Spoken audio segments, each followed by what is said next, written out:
Hi everyone, I'm Jerry James Stone. In today's video, I'm gonna show you how to make a tasty cantaloupe and basil cooler. This recipe is really refreshing. You have all that fresh basil, yummy cantaloupe, and plus it's boozy. So hey, you know what? You get to like Netflix and chill, have a drink in your hand. Super, super tasty. I think you're gonna like it, but let me show you how to make it first. To make this basil cantaloupe cooler, I'm starting off with some fresh basil from my friend Jason. Thank you, Jason. Add a little bit of sugar, just a splash of vodka. Now we're gonna muddle it. That looks pretty good.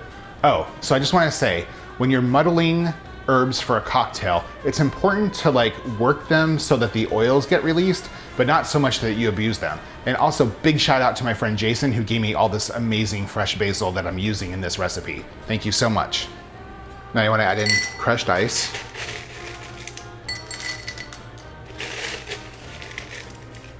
Just fill your glass about 2/3 of the way full. Add the remaining vodka. And then just top it off with the fresh cantaloupe juice.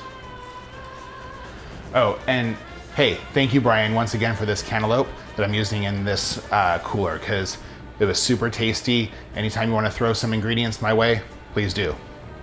And then just mix it all together.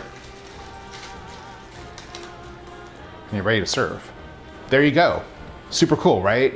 Not too hard to make. It's almost like mojito-ish, but you know, vodka instead of rum and cantaloupe instead of lime, and still pretty freaking tasty. Once again, huge shout out to my friend Jason who gave me a ton of basil from his garden. Also shout out to my friend Brian who gave me the cantaloupes from his garden. So there you go. Having friends with gardens is the way to go.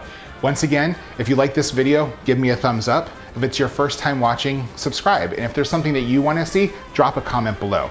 I'll see you guys next time.